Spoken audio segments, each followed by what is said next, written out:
Programme में आपको खुशामदीद कहते हैं। मैं असदुल्ला खान हूँ। सेनेट के इंतखाबात ओपन बैलेटिंग से करवाने के लिए सदारती ऑर्डिनेंस जारी हो गया है और इस ऑर्डिनेंस के जारी होते ही अपोजिशन ने हुकूमत को शदीद तनकीद का निशाना बनाया है। आज प्रेस कॉन्फ्रेंसेस होती रहीं। एहसन इकबाल साहब कहते हैं कि जो ऑर्डिनेंस है ये तरमीम का मुतबादल नहीं हो सकता, आईनी तरमीम कानून साजी का मुतबादल नहीं हो सकता। और उनकी दलील ये है कि अगर ऐसे आपने आईनी तरमीम के मुतबादल ऑर्डिनेंस जारी करके काम करना है तो फिर तो आप एक ऑर्डिनेंस जारी करके 58(2)B की शिक भी बहाल कर सकते हैं। फिर तो आप इस ऑर्डिनेंस सदारती ऑर्डिनेंस के ज़रिए से 18वीं तरमीम भी ख़त्म कर सकते हैं।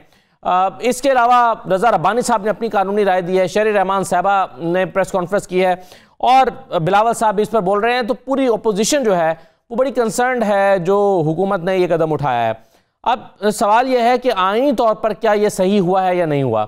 और सुप्रीम कोर्ट में अगर अपोजिशन ने इशारा दिया है कि हमें सुप्रीम कोर्ट भी जाना पड़ा तो चले जाएंगे, सुप्रीम कोर्ट में जाते हैं तो क्या इम्कानात हैं, क्या हो सकता है। तो आज हम इसके सियासी और कानूनी पहलुओं पर गुफ्तगू करेंगे आज के प्रोग्राम में। और इस पर बात करने के लिए हमारे साथ आलिया हमजा साहबा मौजूद हैं, इंसाफ की रहनुमा हैं। बहुत शुक्रिया आलिया हमजा साहबा, प्रोग्राम में आपको खुशामदीद कहते हैं। शशि प्लेजो साहब हमारे साथ मौजूद हैं, पाकिस्तान पीपल्स पार्टी की रहनुमा हैं। मलिक अहमद खान साहब मुझे ज्वाइन कर रहे हैं, मुस्लिम लीग नून के रहनुमा हैं। और अजहर सिद्दीक एडवोकेट साहब मौजूद है, माहिर कानून है।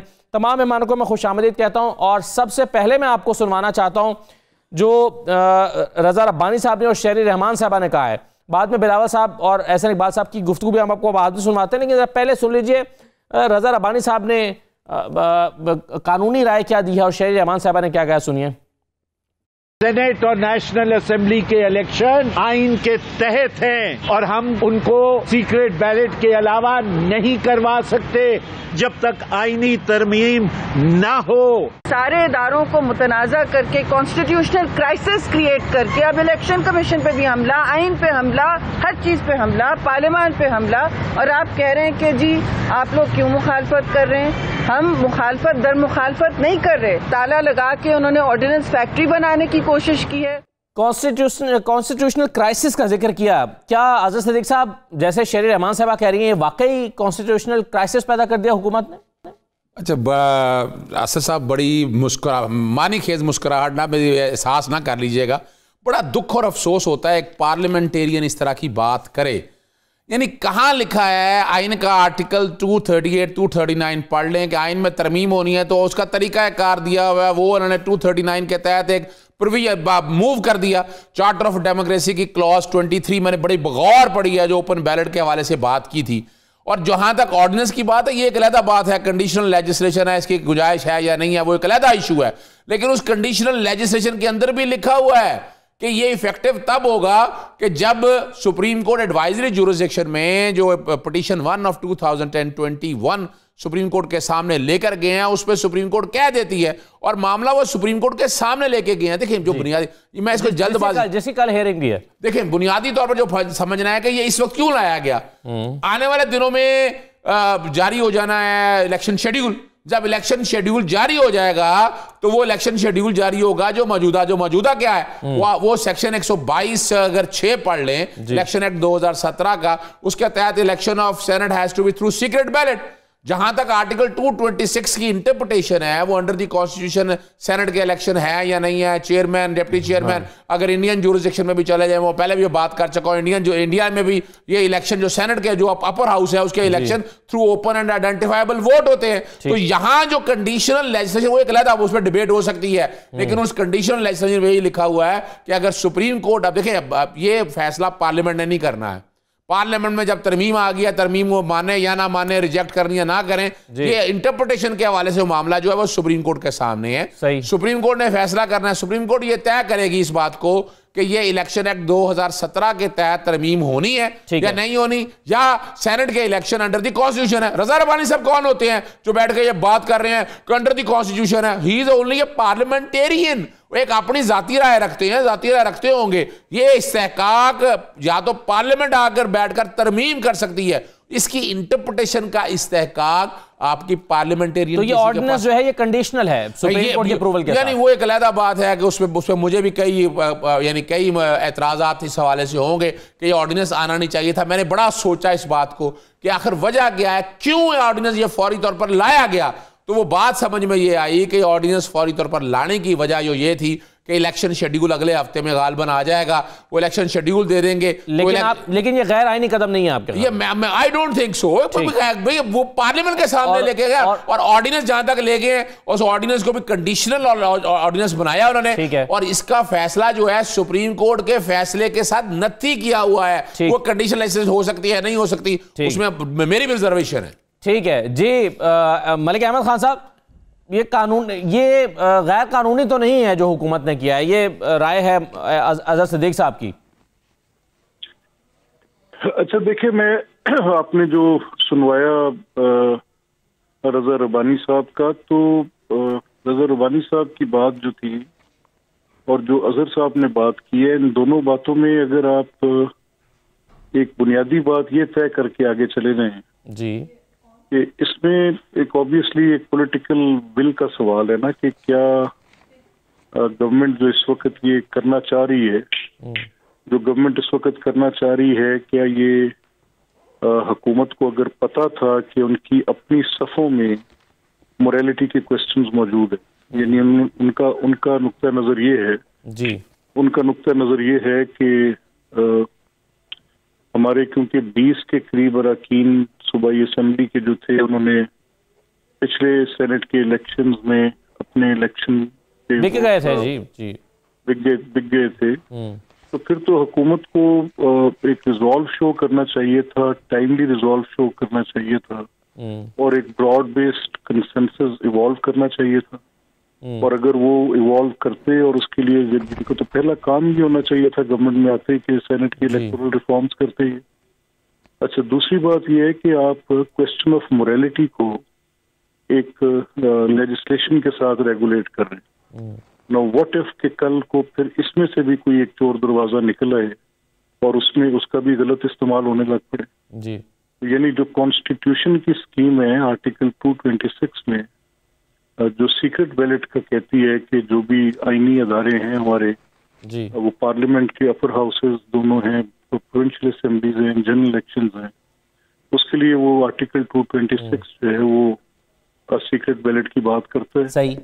इसी बुनियाद पे एडवाइजरी नेचर में गवर्नमेंट जो थी वो सुप्रीम कोर्ट के पास चली गई। ठीक है। अब रजा रब्बानी साहब भी एक बड़े सीनियर एडवोकेट हैं और सुप्रीम कोर्ट के सामने पेश भी होते हैं, उनका अपना एक मौक़िफ़ है जी, और उनके ख्याल में ये गैर आईनी है जो कि काफी वजन रखती है बात की, इसको इस तरह से तशरीह किया जा सकता है। ठीक है, राइट सर। ये कहना, मैं एक बात आपसे और कह दूं जी, लेकिन जहां तक ये कहना है कि अजहर साहब भी आपके सामने ये कह रहे हैं, ये भी एक माहिर कानूनदान है और इनका भी अपने तहफ़्फ़ुज़ात हैं कि ये ऑर्डिनेंस जो है ये बेहतर होता कि पार्लियामेंट से तरमीम होती।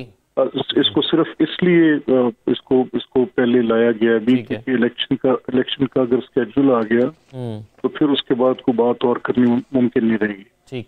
लेकिन मेरा इस सारी बहस के कि ये गैर कानूनी है या गैर आईनी है, किसने इसकी तशरीह करनी है, कहाँ पर तरमीम होनी है, इस सारी बहस से आगे जाके मैं आपसे सिर्फ ये कह रहा हूँ कि क्या मोरालिटी के सवाल को ठीक है इस तरह से हैंडल किया जा सकता है। ये तो एक डेमोक्रेटिक नॉर्म्स की बात है जी, डेमोक्रेटिक नॉर्म्स की बात है, बिल्कुल सही है सर। ये वैल्यूज नहीं क्रिएट करेंगे आगे दुरुस्त है, ये बिल्कुल सही बात है। इसी पर अजहर सिद्दीक साहब ने भी अपनी राय का इजहार किया। मगर मैं आलिया हमजा साहबा के पास आने से पहले चाहूंगा कि सची ब्रेजू साहबा का भी मौक़िफ़ ले लूँ, सबका जवाब फिर आप इकट्ठा दे दीजिएगा। सची ब्रेजू, COD की बार बार बात होती है, अभी भी इसका हवाला दिया कि इसकी शिक 23 थी जिसमें आप लोग खुद चाहते थे कि ओपन बैलेटिंग के जरिए से सेनेट का इंतखाब होना चाहिए, तो फिर आज क्या हुआ? जब हुकूमत ये इनिशिएट कर रही है तो आपको हुकूमत का साथ देना चाहिए, उसूली तौर पर तो आप भी इसके हक में थे। देखिए, इलेक्टोरल रिफॉर्म्स की तो सबसे ज़्यादा अपोजिशन ही बात करती रही है। उसकी एक ही जॉइंट कमेटी बनी थी पार्लियामेंट में, उसकी मीटिंग्स भी नहीं होती। हम अपनी पार्लियामेंट्री कमेटी में जिसको जैसे मैं चेयर करती हूँ, उस पर इलेक्शन कमीशन के हवाले से अभी इस हफ्ते ही हमने ओवरसीज़ वाला मामला भी उठाया, तो कोर्ट ने कहा कि पार्लियामेंट से पूछे, हमारी कमेटी को आया, फिर हमने कहा नहीं, पार्लियामेंट साथ मिल बैठ कर उसका कुछ करे। ये मिसाल दे रही हूँ मैं।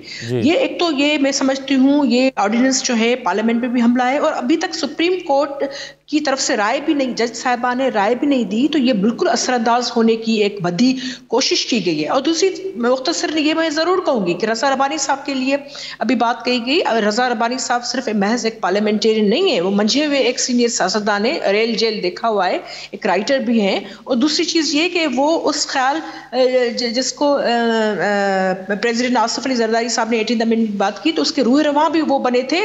और वो जो रिफॉर्म्स का जो आईनी रिफॉर्म्स का पैकेज था 18th अमेंडमेंट, और एक डिक्टेटर के जो इससे साफ करके रास्ता बनाया गया आइन में ज़िया की मुशर्रफ की, वो हटाई गई, तो वो रुकावटें या उनके जो मामला थे, तो मेरे ख्याल में वो एक बेहतरीन उसके जो है वो भी उसके जो भी रूह रवां रहे हैं। तो इस तरह ये कहना, और रज़ा रब्बानी साहब और अभी जो हमारे दूसरे लीडर्स जो बात कर रहे हैं, बिल्कुल बात सही कि एक ऑर्डिनेंस की वसी कल फिर आप कहेंगे कि भाई सदारती निज़ाम आप ऑर्डिनेंस देखें ना क्यों लाया जा रहा है। अगर आप सपोर्ट करें पार्लियामेंट के अंदर तो ये ऑर्डिनेंस नहीं आएगा। अगर आप सपोर्ट करते हैं, आप सपोर्ट क्यों नहीं कर रहे इस पे? अगर आप असदुल्ला साहब, इलेक्शन के जो इलेक्टोरल रिफॉर्म्स हैं, इस हवाले से हम जो भी रिकमेंडेशन से सजेशन से आप देख लें, एक तो ये अभी 12 मिनट में जो कौमी असेंबली में उन्होंने इस जो बिल भी, यानी फ्रस्ट्रेशन का आलम ये है कि यानी अभी एक कोर्ट में मामला है, फिर बिल की भी नाकाम, जो बिल पर जो हुआ आपने देख लिया। वन साइडेड चीजें इस तरह की नहीं होती, ये पॉलिसी जो है ये जो अहम तरीन होती है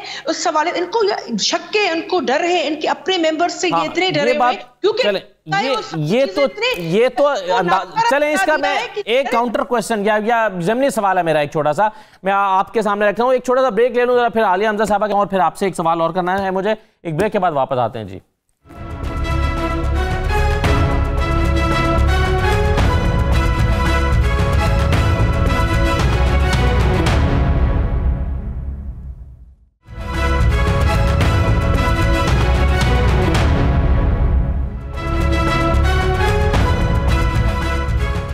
दोबारा आपको खुशामदीद कहते हैं। आलिया हमजा साहबा, जरा एहसन इकबाल साहब को सुन लीजिए मुख्तसरन, वो क्या दलील पेश कर रहे हैं, फिर जरा जवाब दीजिएगा इसका, सुनवाइए जी।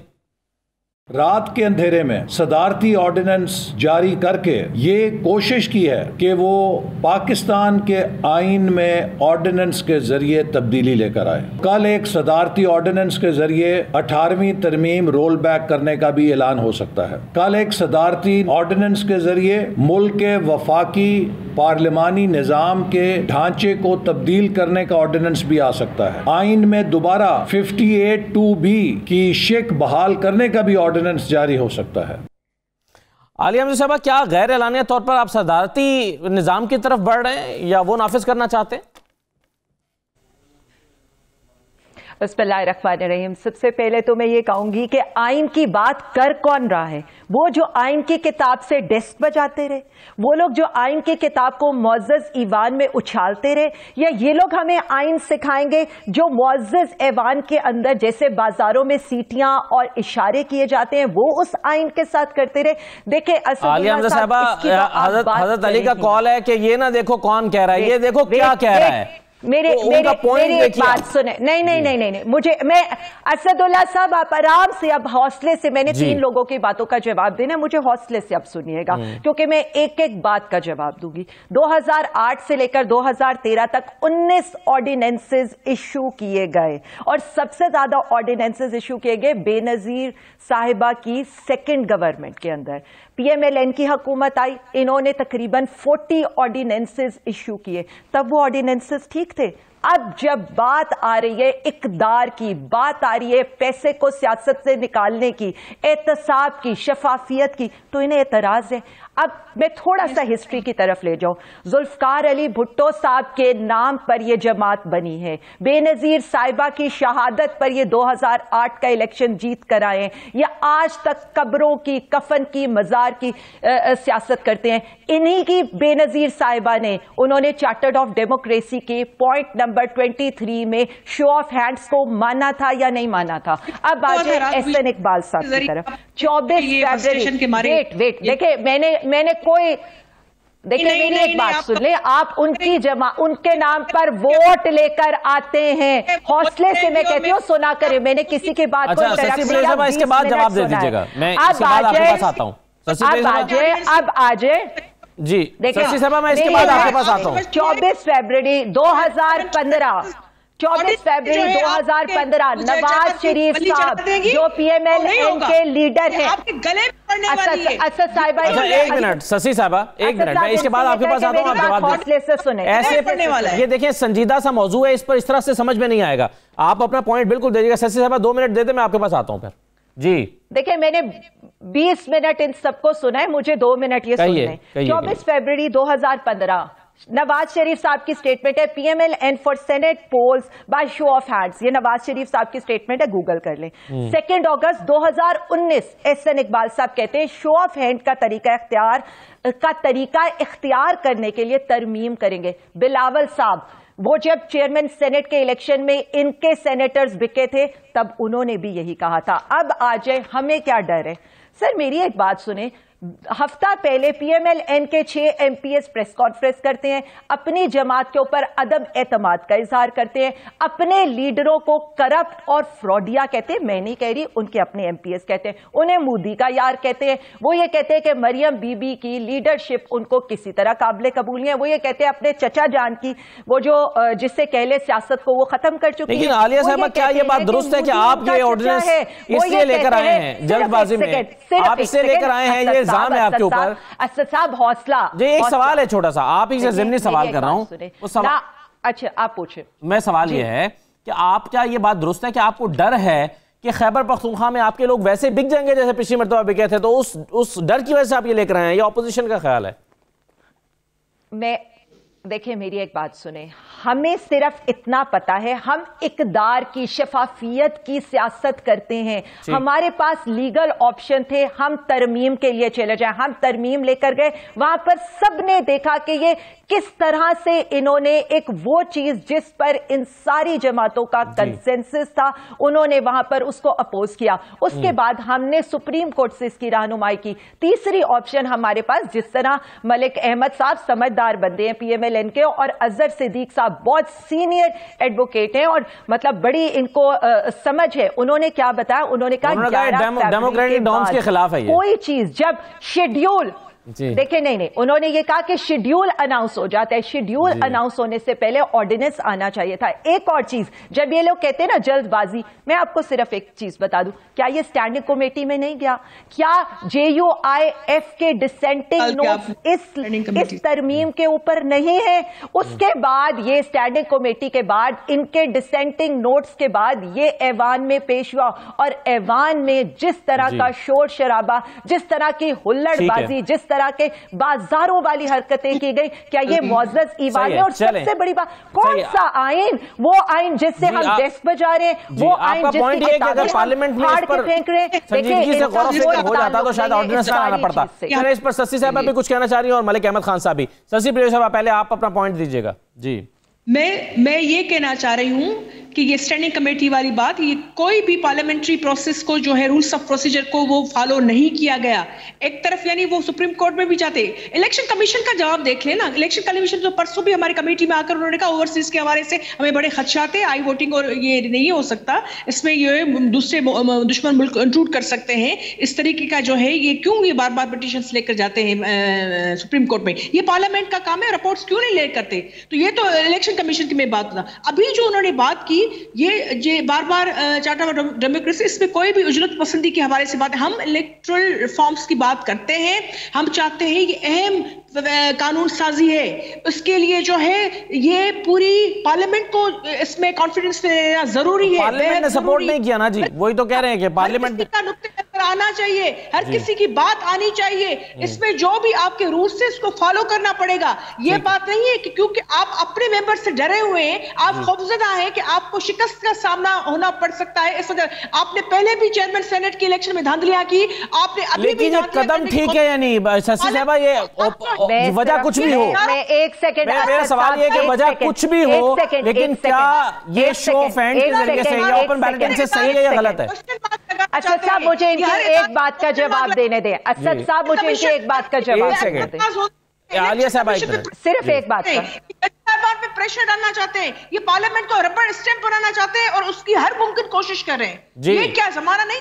जी आलिया साहब, जी आलिया, एक सेकंड में ऐड कर दो जी। असद साहब, सिर्फ चोर मचाए शोर, बिलोचिस्तान की असेंबली गिराई इन्होंने, केपी के एमपीएस खरीदे इन्होंने, सिंध में एमक्यूएम की सीटें खरीदी इन्होंने, बलोचिस्तान के अंदर एमपीएस खरीदे इन्होंने और अपने सेनेटर्स बनाए। आज फिर ये जमीर की मंडी लगाना चाहते हैं, आज फिर ये सब कुछ उसी तरह की खरीदो फरोख्त करना चाहते हैं। डर इन्हें है इसलिए कि इनको पता है कि तहरीके इंसाफ मेजॉरिटी लेकर सबसे बड़ी जमात बन जाएगी। ठीक है, लेकिन फिर सवाल ये है कि फिर ये इलेक्शन करवाने की जरूरत ही क्या है? हर तरह की फिर अगर आप अमेंडमेंट्स कर लेगी। आलिया हमजा साहबा, अगर आपने शो ऑफ हैंड्स के जरिए करवाना है, जिस जमात का जितना हिस्सा है, ठीक, मैं तो कहती हूँ जिस जमात का जितना हिस्सा है उतनी सीटें दे दें, बात खत्म। ये तो कोई इसमें उतनी सीटें मिल जाए, हम तो चाहते ही यही है, जैसे खवातीन को हैं कि अनड्यू लोगों को खरीदने की कोशिश ना करें। देखिए, मत खरीदो फरोख्त लगाए, मत मंडी लगाए, मत आवाम को ये दिखाए कि आपके लोग जो अपर हाउस के लोग हैं वो खरीदे हुए आते हैं। जी सही है जी। मलिक अहमद खान साहब में चला जाएगा तो आप बताएंगी कहाँ जाएंगे फिर? हाँ जी जी बिल्कुल सही है। देखिए असद मैं दो बातें कहने लगा हूँ। जी कहिए सर। अच्छा, पहले तो अगर आप क्योंकि एक टोन एंड मैनर होता है जिसमें आपने किसी कॉन्स्टिट्यूशनल इशू पे बात करनी है और अगर वो टोन एंड मैनर आपका थोड़ा बिलो द बेल्ट हो रहा हो, जिसमें आप कुछ अनपार्लियामेंट्री वर्ड्स भी कह रहे हो, लेकिन अगर आप उस गुफ्तगू को इस तरह पे ले जाएंगे तो फिर बात आपकी बेनतीजा ही रहेगी। सही। और अगर आप किसी के साथ ये गिनना शुरू करेंगे कि आप मज़ारों और खबरों की सियासत कर रहे हैं, दैट इज नॉट गुड। अगर ये आप कहें कि आपकी लीडरशिप को कोई एक जो डिसेंटिंग आपका एक रनअवे ग्रुप है वो सही है। संजीदा मौजू पर संजीदगी से गुफ्तगू होनी चाहिए, राइट सर? एक्चुअली मुझे आलिया से कम से कम तवक्को नहीं थी। अच्छा, दूसरी बात जो मैं आपसे कह रहा हूँ कि देखें, आइन में तरमीम के लिए हम मुख्तलिफुल ख्याल लोग हैं, हम पाबंद नहीं हैं एक दूसरे की सियासी सोच की हमायत करने के। सही। हमारी एक अपनी एक सियासी सोच है, हमारा एक अपना नुक्ता नज़र है और हम आइन के ऊपर अगर किसी वक्त भी किसी तरमीम की कोई बात होगी, अनलेस वो ब्रॉड बेस्ड कंसेंसस पर इवॉल्व हो, उसका होना दुरुस्त नहीं होगा। आईनी तरमीम जो है, हमने देखा आपने अभी एहसन साहब की एक बात जिसमें 58(2)B का जिक्र है जी। तो 58(2)B बेसिकली आपने इसलिए क्रिएट की थी अपने कॉन्स्टिट्यूशन में 8वीं तरमीम के जरिए कि मार्शल लॉ का रास्ता रोक दिया जाएगा और आइंदा से अगर कभी असेंबली तहलील करनी होगी तो 58(2)B के जरिए सदर को इख्तियार दे देते हैं जी। तो हमने ये देखा कि फिर अननेसेसरीली उस 58(2)B का वार कम अज कम हमारी 4 असेंबलीज के ऊपर चला और फिर उस 58(2)B को खत्म करना पड़ा। सही। ये 8वीं तरमीम का खात्मा हुआ। ये इन प्रिंसिपल मार्शल लॉ 3 दफा इस मुल्क में लग चुकी थी, हर वक्त एक फौजी बगावत का खतरा रहता था। 58(2)B के जरिए सदर को इख्तियार दे के मार्शल लॉ का रास्ता रोकने की एक दलील थी जी। आज आप एक तरमीम दे रहे हैं कि ये तरमीम आप पास कर लें जिसके साथ ये होगा कि सेनेट के वोटों में हॉर्स ट्रेडिंग नहीं होगी। और मैंने आपसे ये कहा कि अगर आप मोरालिटी को कॉन्स्टिट्यूशनल अमेंडमेंट से रेगुलेट करेंगे तो आपके लिए दिक्कत ही होगी, इसके सिवा और कोई फायदा नहीं होगा। और सीक्रेसी ऑफ बैलेट जो है, अभी अजहर साहब कह रहे थे कि हिंदुस्तान में उसकी जो प्रैक्टिस है वो उनकी है कि ट्रेसेबल वोट्स हैं और आइडेंटिफाइबल वोट्स हैं। वो गालिबन उनके वोटिंग पैटर्न में फर्स्ट प्रेफरेंशियल वोट्स का झगड़ा नहीं है उनका, क्योंकि हाउस जो है और उनकी कॉम्पोजिशन जो है वो थोड़ी सी हमारे से डिफरेंट है, इसलिए उनका वोटिंग पैटर्न भी डिफरेंट होगा। अगर ये आप देखें कि हमारे जो सूबे हैं, अब पंजाब का सूबा 370 अफराद पे मुश्तमिल एक असेंबली पे है और अरकान उसने भी 12 मुंतखब करने हैं सेनेट के। सिंध के 130 हैं मुंतखब, उन्होंने भी 12 करने जी। केपी के जो है वो थोड़े लगभग सिंध से ज्यादा हैं और सिंध से कम है, मुंतखब उन्होंने भी 120 करने, 12 करने जी। और बलोचिस्तान के जो बिल्कुल 50 के करीब मेंबर्स हैं जी, तो मुंतखब वो भी 12 बराबर नुमाइंदगी का हक जी। तो इसकी बुनियादी वजह ये है कि जब आप एक हाउस ऑफ फेडरेशन कॉन्स्टिट्यूट कर रहे हैं तो उसमें आप एक ट्रांसफरेबल वोट की प्रोविजन देते हैं। तो उसके पीछे जो फ्रेमर्स ऑफ द कॉन्स्टिट्यूशन है, जो कॉन्स्टिट्यूएंट असेंबली की मुबाहिसे हैं, अगर उनके ऊपर कोई एक दफा नजर मार लेता तो रजा रब्बानी साहब की वो प्रेस कॉन्फ्रेंस नहीं, लेकिन इसका मतलब यह है कि सर वो फिर वो जो सीओडी पे में इत्तेफाक हुआ था शायद उस पर भी नजरसानी होनी चाहिए। मैं बड़े अदब के साथ एक आपसे इजाजत लेकर बड़ा एक जुमला वो कह रहे हैं, मैं मुकम्मल कर लूं। आखिरी जुमला कहना जी, कह दें। अच्छा देखिए, COD की जो बात है जी, इसीलिए तो मैं कह रहा हूँ कि एक ब्रॉड बेस हमें इस वक्त ये शिकवा और शक है कि इस वक्त इनकी जो मोटिव है वो करेक्ट नहीं है। इतना अनटाइमली आप एक ऑर्डिनेंस लेकर आए हैं, इतनी अनटाइमली आपने एक अमेंडमेंट मूव सर, एक काम अगर ठीक है तो ठीक तो हो जाने दीजिए। नहीं, ये कैसे हो सकता है? ये देखे ना, बात सुनिए सर, ये बात ऐसे नहीं होता। इस पे आपने कोई एक अथॉरिटेरियन कॉन्स्टिट्यूशनल अथॉरिटेरियन रजीम की बात हम ठीक है, सही है। What are we asking for? Right sir. अच्छा जी, देखिए मैं मलिक अहमद खान भाई हैं, दोस्त भी हैं, लेकिन बड़ा मुश्किल काम है सियासी जमात, किसी ऐसी सियासी जमात का जिसका अपना कोई, मैं बेपैंदा लूटे की इस हवाले से बात नहीं मैं करता, लेकिन दुख और अफसोस इस बात का है, बड़ा मुश्किल है। One has to act as a statesman. 23 provision है जो चार्टर ऑफ डेमोक्रेसी की है, कोई आइन ट्रांसफरेबल बोर्ड, बड़ा वाजे तौर पर ये बिल्कुल ये चला आ रहा है। और 23 प्रोविजन क्या कहती है? To prevent corruption and floor crossing, all votes for the senate and indirect seats will be by open identifiable ballot. Charter of democracy आज हम बात बैठकर करें, उस वक्त तमाम सियासी जमातें इकट्ठी हुई, बड़ा सोचो विचार किया, बड़ा बैठ के तय किया इस बात पर। डर और खौफ किस बात का? हम क्यों भाग रहे हैं ट्रांसपेरेंसी से? ये बड़ा सीरियस ही बात है। यानी कि कोई कहता है ये ज़मीर के मुताबिक वोट देना चाहता है, भाई सियासी जमात का आपके पास वोट अमानत है, आप देना चाहते हैं, आप आगे कौम के सामने बताएं कि नहीं भाई मैं नहीं देना चाहता अपनी पार्टी को, मैं दूसरी पार्टी को। और 63 की डिफेक्शन लगती नहीं है इस हवाले से। यानी हम जितना मर्जी डिफेंड करते रहे, कुछ काम डिफेंड नहीं किया जा सकता। जहां तक ऑर्डिनेंस की मंशा है वो बड़ी साफ है। यानी हम बैठ के कहे मुझसे पूछा नहीं, वो शादी पे किसी को बुलाया नहीं, नाराज होकर बैठ जाए। आप हज़रत सईदी साहब ये कह रहे हैं कि एक बंदा नून लीग का एक अपनी तहरीक इंसाफ को वोट दे और कहे कि नवाज शरीफ साहब जो आपने बंदा खड़ा किया था मैं उसको वोट नहीं दे सकता था, वो बंदा अच्छा नहीं था, इसलिए मैंने तहरीक इंसाफ को ज़मीर के मुताबिक वोट दिया। वो ज़मीर जागने की बातें करते हैं ना, तो ज़मीर इस तरह जगाए ना, आप इस तरह मत जगाएं ज़मीर, बेवकूफ ना बनाए। कौम बेवकूफ बनने के लिए तैयार नहीं है। हर एक को पता है 15 से 20 करोड़ 30 करोड़ तक इलेक्शन होता है। मैं पिछले सेनेट के इलेक्शन को जानता हूं, मैं नाम नहीं लेना चाहता उनका, कि उन्होंने खुद मुंह से मुझे कहा था कि इतने करोड़ रुपया मैंने लगाया मेरे इलेक्शन के ऊपर। यहां ये पुरानी सियासी जमातें चली आ रही हैं, इनके पास फंड है, पैसा है, अरबों है, खरबों है, इन्हें क्या फर्क पड़ता है?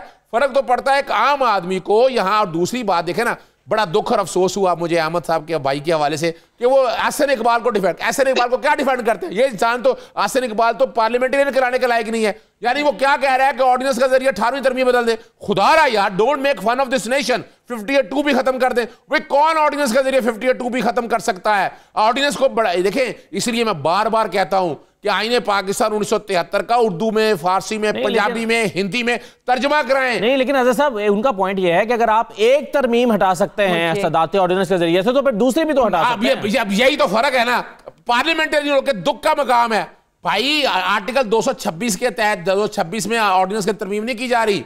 इलेक्शन एक्ट जो है उसके लिए ऑर्डिनेंस ही आना है, उसके लिए सादा अक्सरियत से तरमीम पास हो सकती है। ऑर्डिनेंस आर्टिकल 89 के तहत तरमीम की जा सकती है। यानी दुख और अफसोस, भाई कौन कह रहा है भाई आपने वहां पर 122(6) में लिखा थ्रू है सीक्रेट बैलेट, अब ओपन बैलेट के जरिए करना है तो ऑर्डिनेंस के जरिए तरमीम की जा सकती है। एप्पल को ऑरेंजेस से कंपेयर कर रहे हैं, बड़ा दुख और अफसोस। इसीलिए मैं कहता हूं कि आईने और दूसरा रिफ्रेशर कोर्स होने चाहिए। यानी कोई पार्लियामेंटेरियन आके हल्फ नहीं लेगा जब 6-6 महीने रिफ्रेशर कोर्स ना करे आईने पाकिस्तान का, और तर्जुमे के साथ पढ़ाया जाना चाहिए ऐसे लोगों को। यानी वैसे तो रस्तू बनते हैं आसिन इकबाल, लेकिन माइंडसेट का हाल दुख और अफसोस होता है। आप सियासत यानी कौम को बेवकूफ बना रहे हैं ना, आपकी आपस में लड़ाई होगी, इनके साथ लड़ते रहे, लेकिन कौम के सामने सच बताया। चले सभी कुछ कहना चाह रहे हैं, one by one. Malik Ahmed साहब आपसे शुरू करता हूं, फिर आता हूं बाकियों पे। जी मलिक अहमद साहब कुछ कहना है आपको? जी मैं बिल्कुल, देखें मेरा बसद एहतराम, मुझे I take a serious objection to this. मैं तो अपनी एक राय का इजहार कर रहा हूं, और उसमें मेरी राय ये है कि वंस यू आर कमेंटिंग, आप जब भी कोई, मैंने आलिया से भी कहा, मैं अजहर साहब से भी कह रहा हूँ, मेरा एक ताल्लुक है, दोस्ती का ताल्लुक है, तो उसके लिए जरूरी नहीं है कि आप उस पर कुछ थोड़ा साथ ये भी किसी के शख्सियत पर भी आप साथ ये बात करते चले जाएं। एहसन साहब, रजा साहब बहुत ही काबिल एहतराम लोग हैं, 35-35 साल उन्होंने सारी जिंदगी इस मुल्क की खिदमत की है, और कौम को बेवकूफ बनाया उन्होंने। आपके ही होंगे, बड़े काबिल एहतराम होंगे। आकर सच बोले, स्टेट्समैन बनो यार, खुदारा कौम के सामने सच रखे, कौम को गुमराही की तरफ मत लेकर जाएं। असद यार, आपने मुझे बात करने का मौका दिया है। मैं तो सारी आप सारी बात जो कर रहे हैं, मैं तो उसको भी खंदा पेशानी से सुन रहा हूँ। जी जी जी, जो बड़ी ऑब्जेक्शन सुन रहे हैं, भाई है, ब्रदर है, वकील है, आप फायदा उठा रहे हैं भाई होने का। लेकिन यार वो I know him very well, लेकिन हम ऐसे बंदों को डिफेंड करना मुकम्मल करें। मैं फिर बड़ी अफसोस, बड़ी बुरी बात है। ख़वातीन पार्लियामेंटेरियंस की तरफ आना चाहता हूँ, मुकम्मल कर लें अहमद साहब। मुझे I take a very serious objection to this. आपका कोई एक सेकंड प्लीज, मुझे आपने मौका दिया बात करने का, तो मैं आपने जितनी बात की, आप बिल्कुल बेजा तनकीद करते रहे, गलत अल्फाज भी इस्तेमाल करते रहे। मैंने आपको ऑब्जेक्ट नहीं किया। मैं तो आपसे सिर्फ इतनी बात कह रहा हूँ कि ये मुनासिब नहीं है कि अगर आप इतने सीनियर लोगों पर, जिनका और आपका कोई आपस में मुकाबला नहीं है, ऑनेस्टली स्पीकिंग, मैं आसमान से उतरे हुए लोग हैं क्या? उनको हीरे लगे हुए हैं यार? आप बात तो सुन रहे भाई। कमाल हो गया ये मुकाबला। किस बात का मुकाबला? क्या लोग हैं वो? मेरे मुल्क के साथ खिलवाड़ करते हैं और मैं चुप करके बर्दाश्त करता चलूं? मैं उन लोगों में से नहीं हूँ। किस बात का? अगर साहब मैं बताता हूँ किस कमाल हो गया। हज़ार बारी जिसने 18वीं दिन सत्यानाश कर दिया, सो कॉल्ड लिबरल मेरे इदारों के बारे में, फौज के बारे में बातें करते हैं। आप कैसे बातें करते हैं? ऐसे भी और ये लोग तमीज नहीं है बात करने की। ये तरीकाकार है आपका? क्या मतलब है तरीकाकार करने का? कमाल हो गया। ऐसे लोगों को होंगे। अच्छा यार, आपको मेरे से बढ़कर है, मेरे से नीचे है वो लोग। काम डाउन मेरे से नीचे है वो। आज़र साहब एक सेकंड, कमाल है। मैं हम बैठ कर एक मिनट चले जी, मैं एक मिनट बिलावल साहब को सुनवाइए जी जरा। बिलावल साहब क्या कह रहे हैं, जरा बिलावल साहब को सुनवाइए। मैं अली हमजा साहब ऐसा टेक लेता हूँ। अब मलिक अहमद साहब मैं थोड़ी देर में आपके पास आता हूँ। साहब आपके पास भी सुनवाइए जी, बिलावल साहब क्या कह रहे हैं। तरीके से इमरान ओपन बैलेट कर रहे हैं। अगर इस तरीके से वो समझते हैं कि वो आइन को रिवर्स कर सकते हैं, तो वो ऐसे तो नहीं हो सकता है। जमहूरी तरीका मौजूद है आइन में तरमीम लेकर आना। पाकिस्तान डेमोक्रेटिक मूवमेंट से एनआरओ मांग रहा है और इस पे पूरा पीडीएम बिल्कुल वाज़ेह है कि हम किसी भी सूरत में इमरान खान को भागने नहीं देंगे। आलिया हमजा साहबा वो कह रहे हैं आप इमरान खान साहब भाग रहे हैं, उनको भागने नहीं देंगे जी। देखिए मेरी एक बात सुने, खुशफहमियों का तो कुछ नहीं हो सकता ना। और दूसरी बात मैं बिल्कुल अजहर साहब को इस बात पे सेकंड करूंगी और मलिक साहब को मैं सिर्फ इतना कहूंगी कि देखिए मैंने पीएमएलएन के एमपीएस को कोट किया था, उनके स्टेटमेंट को कोट किया था, और जिस तरह से अजहर साहब ने बात की है, देखिए हम आम लोग हैं, हमें अवाम ने मुंतखब किया है। ना एहसन इकबाल साहब ना रजा रब्बानी किसी के साथ कोई सुरखाब के पढ़ नहीं रहे हो, वो अवाम को ही आंसरेबल है और अपनी ही स्टेटमेंट से वो मुकरेंगे तो हम उसको यू टर्न भी कहेंगे और हम उस पर ऑब्जेक्ट भी करेंगे। अब आ जाए देखें जी बिलावल साहब के ऊपर। सर देखें ना, पीडीएम भाग तो पीडीएम रही है, इस्तीफों से भी वही भाग रही है। उसके अलावा आप ये देख लें कि वो जो आकर वो जो स्पीकर के मुंह पर इन्होंने मारने थे, फिर जो पार्लियामेंट का तमाशा है, देखें यहाँ अल्फाज पे बात हम जरूर कर रहे हैं कि जी हमें अल्फाज वहां किस किस तरह के वजीर आजम साहब के लिए, उनकी फैमिली के लिए अल्फाज इस्तेमाल किए गए और किसने इस्तेमाल किए, किसने इंस्टिगेट किया, ये सारी बातें मलिक साहब को बहुत अच्छी तरह से पता है। 2008 से लेकर 2013 तक सबको पता है कि पीएमएलएन ने फॉरवर्ड ब्लॉक बनाया था और इसी तरह सेनेट में अपनी सीट्स बढ़ाई थी। इसी तरह अभी ये जो लास्ट इलेक्शन हुआ था, मैंने बार बार क्यों ये कहा है, इनको सिर्फ ये डर है कि पाकिस्तान तहरीक इंसाफ की मेजॉरिटी आनी है, ना आईनी तरमीम लाना कोई चीज गैर कानूनी थी, ना सुप्रीम कोर्ट से रुजू करना कुछ गैर कानूनी था, ना ऑर्डिनेंस लाना कुछ गैर कानूनी था। अगर ऑर्डिनेंस गैर कानूनी होते तो 90 ऑर्डिनेंसेस ना आते पीपल्स पार्टी के दौर में, 40 ऑर्डिनेंसेस ना आते पीएमएलएन के दौर में जिनकी 2/3 मेजॉरिटी थी। हम तो थिन मेजॉरिटी के साथ हैं। बात सिर्फ इतनी है कि ये अवाम के सामने जो सिस्टम इन चोरों डाकुओं को फैसिलिटेट करता था, जो सिर्फ दौलतमंदों को ऐवानों तक पहुंचाता था। देखिए ये सबसे बड़ा, इसे हम अपर हाउस कहते हैं। अपर हाउस में जब लोगों की की बोली लगेगी। 15-15 करोड़ एक सेनेटर लेकर वहां पर वहां पर पहुंचेगा, तो वो किस तरह की लेजिस्लेशन करेंगे और उन्हें आवाम का क्या ख्याल होगा। और बुनियादी तौर पर शशि साहब उनका आर्गुमेंट ये है, सिर्फ एक सेकंड असद साहब, खत्म करना चाहते हैं, मंडी लगाने वाले, जमीर बिकवाने वाले, इनका सौदा जो, देखिए मेरी एक बात सुने, जो अरकान को खरीदने वाले मौका दे देना, फिर मुझे ब्रेक पे भी जाना है। उन्हें इन ऑर्डिनेंसेस पर एतराज है। ठीक है जी शशि साहब। पहली बात यह कि अभी मैंने टिकट्स देखे, मरियम नवाज साहिबा की बेटी का शायद कोई एक्सीडेंट हुआ या कुछ, वो हॉस्पिटल में दाखिल हुई हैं। हम दुआगो हैं, अल्लाह ताला उनको सेहत दे, और बड़ा ही हो रहा है कि अल्लाह ताला वो ठीक करे जल्दी। एक तो बात ये, दूसरी बात ये कि पीटीआई शुरू के दिन से वो पार्लियामेंट भी उनको पसंद की चाहिए, तरीक़ेकार निज़ाम उनको पसंद का चाहिए। ये बड़ी किसी भी आप पार्लियामेंट्री सिस्टम में ये लेकर बात अगर डिबेट के लिए रखेंगे, इतनी बड़ी जो अमेंडमेंट जो एक सरीहन एक पार्लियामेंट का जो है वो राइट है, उसमें आप वन साइडेड फैसले कर दें, वो भी पहले भगदड़ में कोर्ट की तरफ जाए, फिर जज साहबा राय भी न दें, उसमें फिर आप जो ऑर्डिनेंस लेकर आए, ये बड़ा ही एक यानी खराब तरीन, ये तारीख की बदतरीन प्रैक्टिसेस में से। पीपल्स पार्टी ने कभी भी इतने अहम पॉलिसीज में जो है, हमने तो आकर एक रिफॉर्म का पैकेज दिया 18th अमेंडमेंट, जिसकी अभी एहसन इकबाल साहब भी बात कर रहे थे। हमने सूबों में वो आवाजें बंद की जो अलहदगी की इशारा कर रही थी। ये जो सूबों का जो हक बनता है, फेडरेशन, ट्रू फेडरेशन क्या माना है, सेनेट इसका बड़ा ही अहम फोरम है कि आप। अच्छा एक बात मुझे बताइए शशि साहब, ये मुझे ये बताएं कि ये मान लिया कि इमरान खान साहब जाती फायदे के लिए लाना चाह रहे हैं इस वक्त, या चले मैं आपका आर्गुमेंट बाय कर लेता हूं वो खैबर पख्तूनख्वा में उनको डर है कि उनके लोग कहीं बिक ना जाएं, लेकिन उसूली तौर पर क्या आप समझते हैं कि हाँ ये ओपन बैलेटिंग के जरिए ही होना चाहिए, उसूलन आप समझते हैं ये? असदुल्ला खान साहब, मैंने कहा इलेक्टोरल रिफॉर्म्स के हवाले से बहुत सारी अहम तरीन रिकमेंडेशंस हैं जिस पर हम जो है इसकी बात कर रहा हूं, इस पॉइंट की आप इस पर राय दीजिएगा।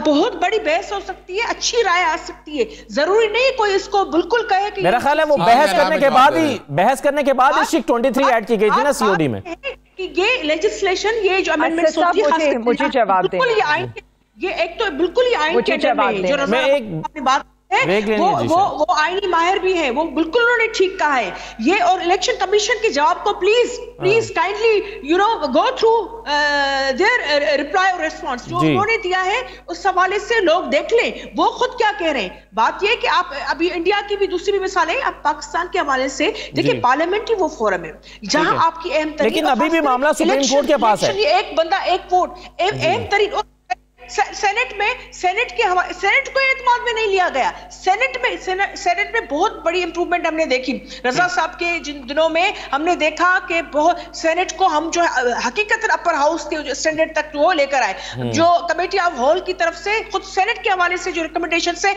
उसको पीटीआई क्यों नहीं देख रहे, खुद उनके सेनेटर्स ने हमारे साथ घंटों हमने बात की थी, घंटों हमने बहस की है। 2016 में ये प्रैक्टिस हुई है, वो डिटेल्ड रिपोर्ट क्यों नहीं पेश की जा रही?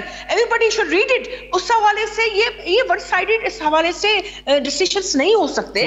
ये हर बात पर कोर्ट के कंधों पर, कोर्ट को भी एक तरफ करके और हर इदारे पे क्वेश्चन मार्क लगाना, इलेक्शन कमीशन से लेकर। चले छोटा सा ब्रेक ले रहा हूं मैं, छोटा सा ब्रेक लेकर कंक्लूड करके सबकी राय के साथ एक छोटा सा ब्रेक के बाद वापस आते हैं जी।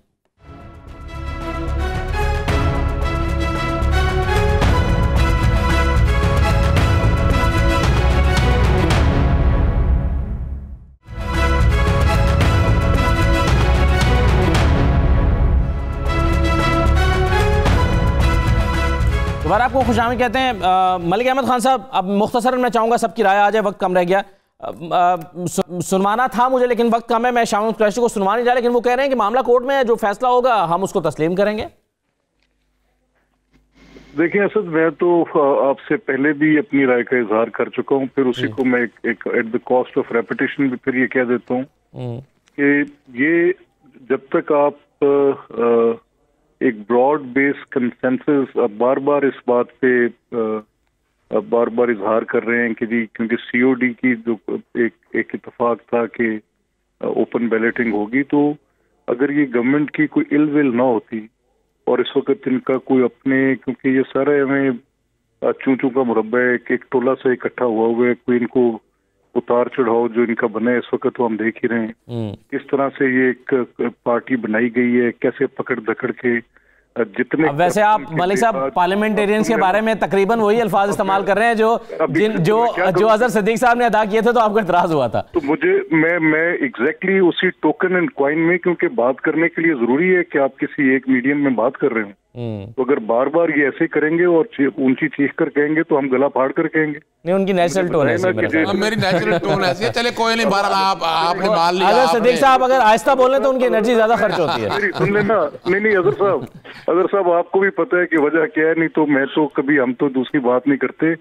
मैं सिर्फ ये कह रहा हूँ कि ये जितने करप्शन के मंबे थे, जो करप्शन के पहाड़ हैं, वो तो सारे मुझसे एक एक बंदे का कच्चा चट्ठा लें जो 45 इन्होंने लिए, वो नैब के सारे केसेस का कच्चा चट्ठा मुझसे, और फिर कैसे इनकी क्रिएशन की, किस तरह से इनको बनाया, आज ये मॉरल ब्रिगेड बने हुए। चले, ये भी वक्त है, सही है, देखते जा रहे हैं हम। और ये जो दूसरा झगड़ा है ना कि ये करने जा रहे हैं कि इनके अपने लोग इस वक्त बाहर भागे फिर रहे हैं वोटों के खरीदो फरोख्त के लिए।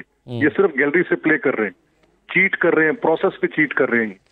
कतन इनको इस ऑर्डिनेंस का भी इनको पता है कि कितने को ग्राउंड है, कैसे ये बात तो बिल्कुल सही है आपकी। इस पर तो आलिया हमजा साहब जरा कहिए ना, आप अभी खुद भी कह रही हैं कि जितनी सीटें इलेक्शन कराने की जरूरत नहीं है, जिसके हिस्से में जितनी सीटें आती हैं उतनी बांट देनी चाहिए। फिर ये क्यों कोशिशें हो रही हैं कि आप एक दो सीटें अपनी कहीं ना कहीं से बढ़ा लें, जितनी आपकी बनती हैं उससे ज्यादा ले लें? वो कैसे आप लोगों का जमीर जगाएंगे? अब देखिए, मेरी एक बात सुने, हम कुछ ऐसा नहीं कर रहे। मैं बार बार आपको ये बता रही हूँ, PMLN के लोग उनको छोड़कर जा रहे हैं। पीपल्स पार्टी के बारे में जो जिस तरह पहले से और अब भी जो खबरें आ रही हैं कि वो किस कोशिश में लगे हुए हैं, आप तक भी वो खबरें पहुंच रही हैं, हम तक भी वो खबरें पहुंच रही हैं। हम सिर्फ इतना कह रहे हैं कि ये फेयरफुल है। पाकिस्तान तहरीके इंसाफ की मेजॉरिटी से सेनेट के अंदर, अभी कह रही थी ना मेरी जो ऑनरेबल बहन बैठी हुई है यहाँ पर, वो ये कह रही थी कि जी पीपल्स पार्टी से एक लार्ज बेस कंसेंसस, और मलिक साहब भी ये कह रहे थे। मुझे एक चीज बताएं, वहां पर चीख चीख के स्पीकर ये कहते रहे कि इस आईनी तरमीम पर किसी ने बात करनी है।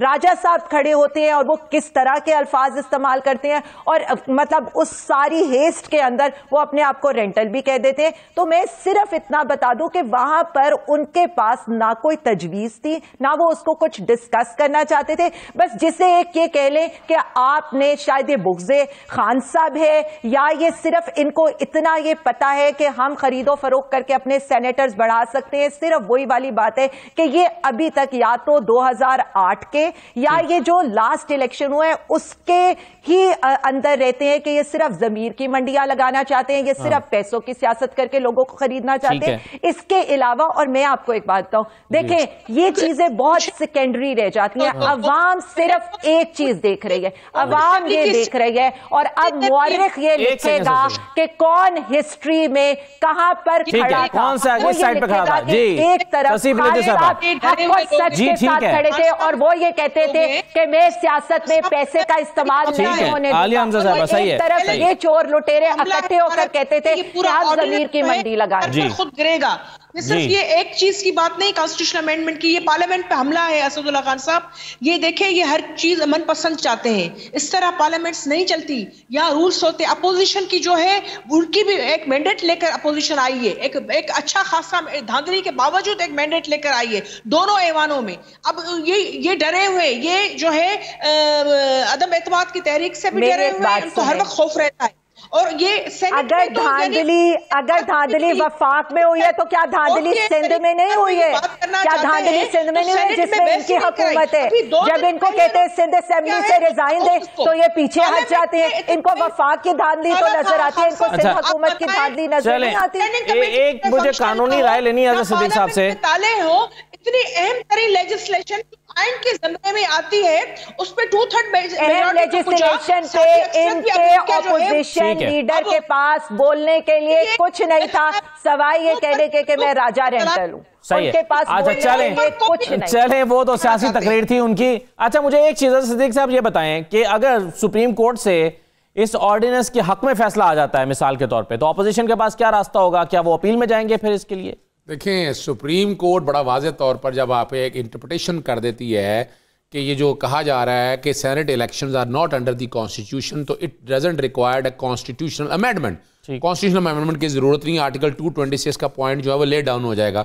फिर ये वापस आ जाएंगे ऑर्डिनेंस की तरफ, और ऑर्डिनेंस के अंदर फिर चूंकि सुप्रीम कोर्ट का फैसला आ जाएगा बड़ा वाज़ेह तौर पर, सुप्रीम कोर्ट क्योंकि इख्तियार ये पार्लियामेंट के पास नहीं इंटरप्रिटेशन का, इंटरप्रिटेशन जब सुप्रीम कोर्ट कर देगी कि इसके लिए कॉन्स्टिट्यूशन अमेंडमेंट की जरूरत नहीं है, और ऑर्डिनेंस वो ऑलरेडी वो ला चुके हैं, उस ऑर्डिनेंस को लेता है वो रीशेप करेंगे। यानी अगर जब ये फैसला आ जाएगा हो सकता है ये ऑर्डिनेंस वापस लेके नया ऑर्डिनेंस ले आए। लेकिन अभी जो ऑर्डिनेंस मैं समझता हूं कि लाने की एक वजह जो मुझे समझ आती है बाय हैसियत स्टूडेंट ऑफ लॉ, वो यही है कि आने वाले दिनों में जो कि शेड्यूल अनाउंस कर देना इलेक्शन शेड्यूल का, तो इलेक्शन शेड्यूल के बाद शायद वो तरमीम ऑर्डिनेंस के जरिए ना कर सके, वो फिर एक अलग हैसियत के हवाले से चैलेंज हो सकेगी। अब चूंकि वो ले आए हैं तरमीम, और तरमीम में ये इफेक्टिव भी तब होनी है, हो सकता है उस ऑर्डिनेंस के बाद वो ऑर्डिनेंस विड्रॉ करके कोई नया, ये मैं आपके लिए ब्रेकिंग न्यूज दे रहा हूं कि हो सकता है उस पर फिर नया ऑर्डिनेंस ले आए, उस ऑर्डिनेंस एक अच्छी शक्ल बड़ी जबरदस्त। नहीं, आप ब्रेकिंग न्यूज तो ये होती है ना कि आपको पता है उनकी प्लानिंग का पता है, तो फिर ये ब्रेकिंग न्यूज़ है। अगर आपका तज्जिया है तो फिर हम इसको नहीं कर सकते। देखिए अच्छा चले मैं जो समझता हूं, या मेरी किसी अगर अटॉर्नी जनरल दफ्तर में किसी दोस्त से अगर बात हुई तो मेरा उनसे मशवरा हुआ या मुझसे पूछा किसी ने, तो मैंने अपनी एक राय दी थी इस कॉन्टेक्स्ट में कि ये ऑर्डिनेंस में थोड़ी सी बैड लेजिस्लेशन है। बहुत शुक्रिया, बहुत शुक्रिया सदीक साहब, मलिक अहमद खान साहब, शशि प्लेजो साहब और आलिया हमजा प्रोग्राम में शिरकत करने के लिए। इजाजत दीजिए, अल्लाह हाफिज।